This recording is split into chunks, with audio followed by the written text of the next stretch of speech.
Highway के किनारे एक तरफ भुवन कुर्सियां पोंछ रहा है, दूसरी तरफ मंगू अपनी बंडी पर चिकन फ्राइड राइस उछाल रहा है। शांति ढाबे के काउंटर पर चाय छान रही है। मंगू जोर से चिल्लाते हुए कहता है, अरे ओ हाईवे के मुसाफिरों, गाड़ियां रोको और मंगू के हाथ का चिकन फ्राइड राइस खाओ। एक बार खाओगे तो तुम्हारी गाड़ी रॉकेट बन जाएगी। भुवन चिढ़ते हुए कहता है, ओए रॉकेट के पायलट, जरा आवाज कम कर। ये सुकून ढाबा है, यहाँ लोग शांति से बैठकर गर्मा गर्म देसी मुर्गी और रोटी खाने आते हैं, तेरी तरह खड़े खड़े निगलने नहीं। मंगू हंसते हुए कहता है, अरे भुवन भैया, आजकल जमाना 2 मिनट का है। जब तक आपकी देसी मुर्गी गलेगी तब तक मेरा कस्टमर चिकन फ्राइड राइस खाकर अगले टोल प्लाजा तक पहुंच जाएगा। शांति 2 कप चाय लाते हुए कहती है, तुम दोनों की ये मुर्गे वाली लड़ाइयां खत्म होने का नाम ही नहीं लेती। चलो चाय पी लो।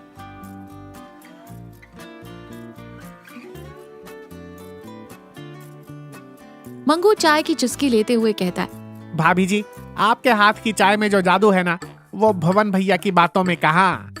तभी हाईवे पर एक सफेद रंग की कार अचानक ब्रेक मारकर रुकती है। कार में से कविता बाहर आती है। वो बहुत परेशान और घबराई हुई लग रही है। कविता तेज कदमों से ढाबे के अंदर आती है। वो फोन पर किसी से बहस कर रही है। अरे ऐसे कैसे नहीं मिल रहा? मैंने कल दोपहर को उसी रास्ते से कार निकाली थी, प्लीज एक बार और चेक कीजिए। और फिर फोन काटकर सिर पकड़कर कुर्सी पर बैठ जाती है।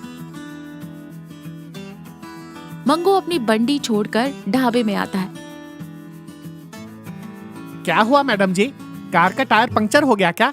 आप टेंशन मत लीजिए, गर्मा गर्म चिकन फ्राइड राइस खाइए, आपके दिमाग का इंजन ठंडा हो जाएगा। भुवन मंगू को पीछे धकेलते हुए कहता है, हर जगह तेरा फ्राइड राइस नहीं चलता।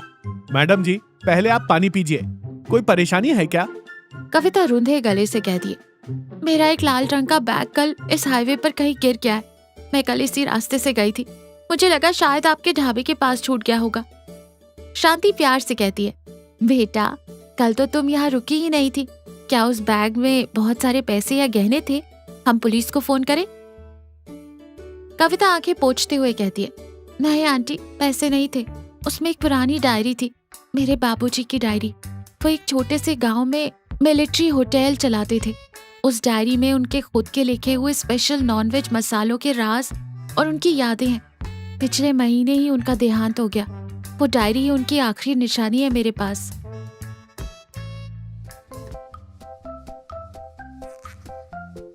ढाबे में एकदम सन्नाटा छा जाता है। मंगू और भुवन के चेहरे की हंसी गायब हो जाती है।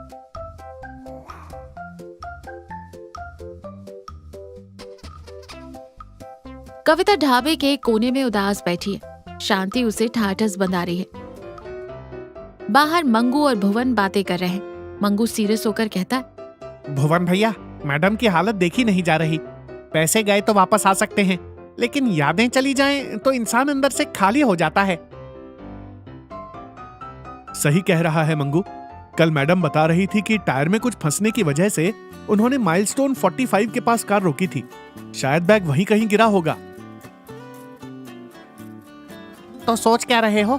अपना सुकून वाला दिमाग लगाओ और मेरे स्पीड वाले स्कूटर पर बैठो, जाकर ढूंढते हैं। मंगू अपना पुराना स्कूटर स्टार्ट करता है। भुर भुर की आवाज आती है। भुवन पीछे बैठता है। शांति पीछे से आवाज लगाते हुए कहती है, ध्यान से जाना और दोनों खाली हाथ वापस मत आना, बता रही हूँ।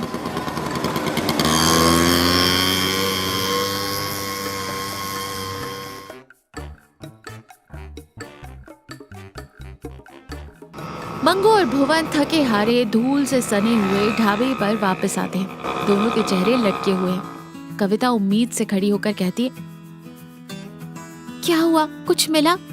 भुवन निराशा से कहता है, माफ कीजिएगा मैडम जी, हम उस माइलस्टोन तक गए, आसपास की झाड़ियों में भी देखा, लेकिन बैग कहीं नहीं दिखा। कविता पूरी तरह टूट जाती है और कुर्सी पर धम्म से बैठ जाती है और रोते हुए कहती है, सब खत्म हो गया। इस मॉडर्न भागदौड़ और मीटिंग्स के चक्कर में मैं इतनी अंधी हो गई कि पानी पीने के लिए मैंने वो बैग कार की छत पर रखा और उसे उठाए बिना ही कार ड्राइव कर दी। मैं कितनी लापरवाह हूँ। मंगू अचानक कुछ सोचते हुए कहता है, एक मिनट, कार की छत पर रखा था? मैडम जी, माइलस्टोन 45 के ठीक 2 किलोमीटर बाद हाईवे का नया टोल प्लाजा आता है ना? भुवन हैरानी से कहता है, तो? अरे भुवन भैया, थोड़ा दिमाग चलाओ। कार की छत का बैग हवा से गिरेगा भी तो टोल प्लाजा के स्पीड ब्रेकर के पास ही गिरेगा, क्योंकि वहाँ कार स्लो होती है। और वहाँ सुबह झाड़ू लगाने वाला राजू मेरा पक्का दोस्त है। शांति खुशी से कहती है, तो आप मुंह क्या देख रहे हो, फोन लगाओ उसे। मंगू तुरंत अपना मोबाइल निकालकर स्पीकर ऑन करता है और फोन मिलाता है। हेलो राजू, अरे भाई, कल सुबह टोल प्लाजा के पास कोई लाल रंग का लेडीज बैग मिला क्या तुझे? हाँ मंगू भाई, मिला था। मैंने उसे टोल प्लाजा के मैनेजर के ऑफिस में हिफाजत से रखवा दिया है। उसमें कोई पुरानी किताब जैसी थी, तो मुझे लगा कोई ढूंढते हुए आएगा। ये सुनते ही कविता के चेहरे पर जो खुशी आती है उसे शब्दों में बताया नहीं जा सकता। शांति मुस्कुराते हुए कविता के सिर पर हाथ फेरती है।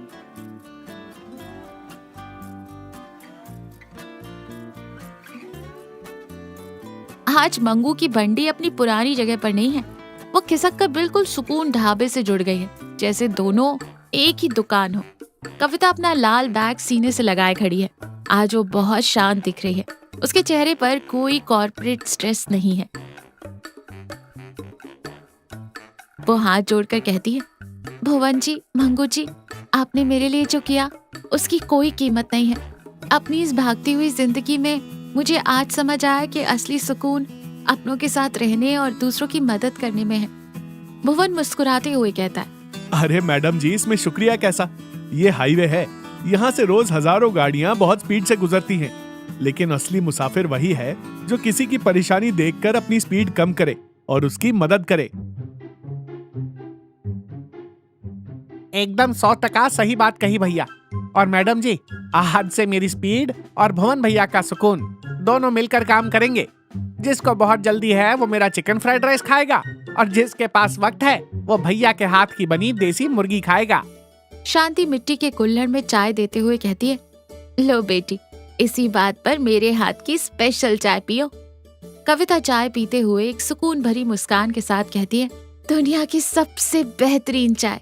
और अब से मैं भी सिर्फ भागूंगी नहीं, बल्कि अपने बाबूजी की डायरी से वो रेसिपीज बनाना भी सीखूंगी। तीनों हंस पड़ते हैं। हाईवे पर गाड़ियों का शोर धीमा होता है और इसी के साथ ये कहानी यहीं खत्म होती है।